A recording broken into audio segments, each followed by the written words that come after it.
Eyebrows has been raised in the world of football as last episode we moved from Boavista to Empoli. But the question is, did you guys raise your eyebrows? Do you think it wasn't the right move? Do you think we should have stayed at Boavista? Do you think this is a step down? Well, we did move from a club that finished 7th in a respectable league to Empoli in Serie B. However, let's not forget that Empoli just got relegated. They played in the first division last season and they did give me over 23 million to spend this summer. So for me, it's a no-brainer. I made the right choice.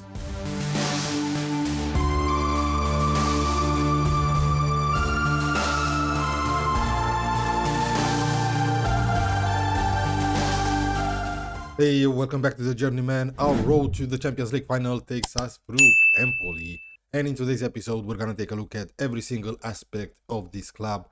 But before we do that, there's something really important that I want to do. I need to try to convince David Lewis to become my assistant manager. Let's see if he's willing to join us. He only wants to be a coach. Dude, you're gonna be my assistant manager. What's wrong with you? That's fine, but let's give you 3 years. Yeah, there you go. David Lewis will become my assistant manager. Now I can see we have some transfer negotiations here. We also have an offer for this guy. Can we negotiate it? Oh, it's a release clause.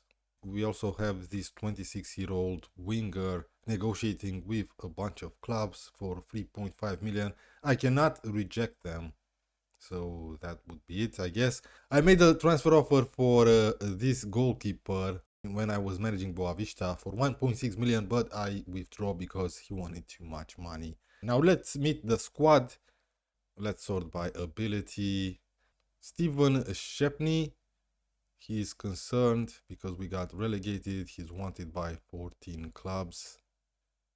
Right, that's not good. He is an inside forward, decent, perfectionist personality, 47.5k per week. Yeah, big wages here at Empoli compared to Boavista. Bellardinelli, a central defender. No, actually he's a deep line playmaker. Solid player. Yeah, I like this guy as well. Wanted by a few clubs. He's not unhappy, which I like. We have a player on loan. Transfer arranged. Okay, he's gonna join us on a permanent deal. 24-year-old winger on the right, Portuguese winger on the right. Determined, right-footed, advanced playmaker, or a mezzala in midfield. Whoa, how do you say this guy in the name? Let's just call him Sebastian. 27-year-old central defender, wide central back, decent player. Giuseppe Pezzella, or left back. Good crossing, determined, resilient personality, left-footed, of course. He looks okay for this level, I guess. Faustino Anjorin, a 25-year-old non-EU player on loan last season to Monaco. He played 14 times there. Shadow striker. Ardian Ismaili, another non-EU. Okay, it's the central defender that we might lose for 2.1 million.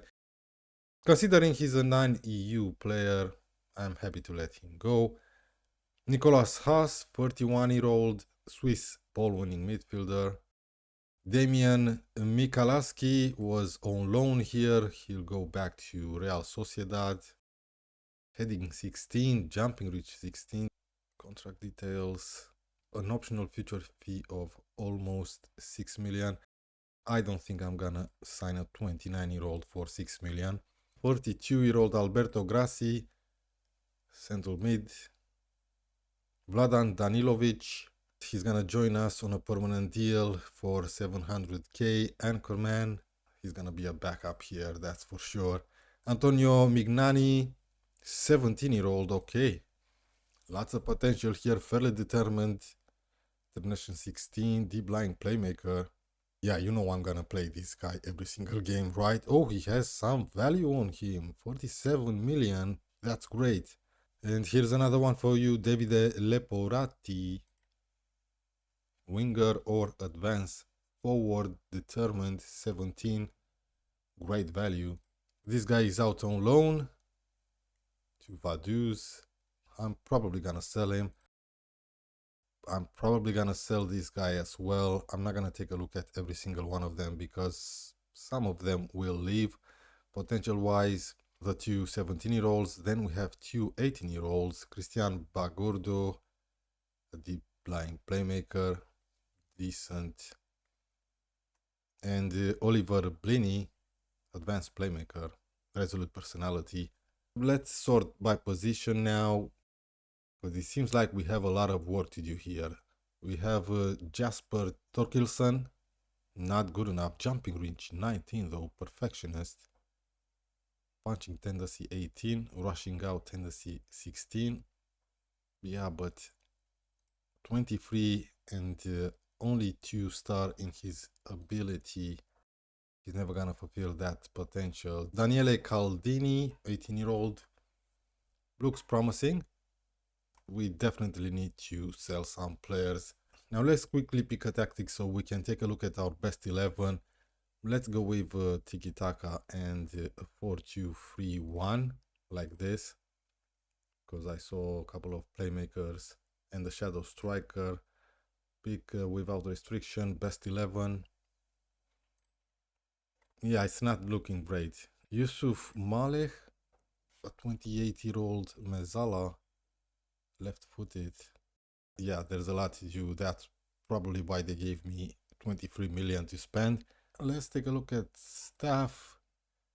I have to hire a lot of people here. I'm already negotiating with David Lewis, as you guys saw.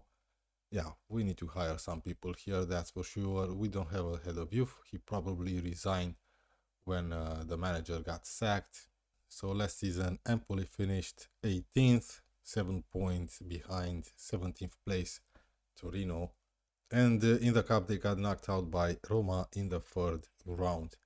Okay, so the club spent a few years in Serie A after they got promoted in 2021. They have a 3-star reputation. If we take a look at facilities, our stadium is smaller than the one we had at Boavista. It's like half of that. Building 65, okay. Adequate training facilities, good youth facilities, good academic coaching, and good youth recruitment. This is not bad for their level. What stands out here is the fact that in 2028 we're gonna move to the Vincenzo Montella Stadium that has a capacity of 80,000. Jesus. Yeah, I don't know if we're still gonna be here by then. Maybe we will. Who knows? Our club vision, well, we talked about this last episode. The board wants to finish top 3. They want to sign players under the age of 20 for the future from the lower levels of the domestic game and to develop players using the club's youth system. Well, we need to invest in this if we want to. We're gonna take a look at finances in just a moment. Maintain a higher reputation than Pisa. Let me just take a look at club info once again. Fierce rivals, Pisa, Siena, and Pistoiense. Lots of rivalries here with Monza, Piacenza, and we have the Arno derby against Fiorentina. Finances. Only 2 million in overall balance. Like I said, they gave us a transfer budget over 23 million. We are paying over our wage budget though, by a lot. So I need to address this issue. Our projection looks grim. Let's take a look at debt. Oh my, 466 million net debt, and we have some transfer debt as well. How the hell did they afford to give me 23 million to spend this summer? And I have a transfer revenue of 60%. Let's take a look at some youngsters. Okay, we got a 26-year-old goalkeeper, the one that I made an offer for like 2 weeks ago when I was managing Boavista. He looks pretty decent, and I think I'm gonna promote him to the first squad, untransfer list him, and maybe get rid of this 23-year-old. We have a 17-year-old Leonardo Sami, central midfielder on attack. Oh, resolute personality, decent attributes here and there. Inside forward looks better, yeah. Fabrizio Corsi, an 18-year-old central defender, jumping reach 11, great mentals, heading 12, marking 12, tackling 15. Alessandro Reggi, another central defender. He looks better than the previous one, 17. 19-year-old Mustafa Haydad, unsporting personality. A 23-year-old that we definitely should sell. Actually, let's just take a look at the squad by age. Oh my, we have some players out on loan that we need to get rid of. Potential. This guy is in the same situation as our goalkeeper, 23. Not gonna fulfill his potential. Under 18s. Yeah, they have some decent under 18s. Marco Verocci. He doesn't look that good though. Youth candidates, okay, they had really talent. A box to box, I love a box to box. Lorenzo Grandi, yeah, decent attributes, only 16. An advanced playmaker, Gianluca La Rocca, low determination, and an inverted wingback. No, I don't know. A top talent in Simone Marabese. No. Fairly ambitious personality though. So there's definitely a lot of work to do. I need to sell some deadwood and try to invest in youngsters, I guess, and sort out the wage budget. Right. That's about it. I'm sorry there's no matches to play this episode. Next episode, we're gonna play the first couple of matches after the transfer window. Until then, thank you guys very much for watching. I hope you enjoy my videos, and if you do, please subscribe to the channel, hit the like button, and I'll see you guys for the next one.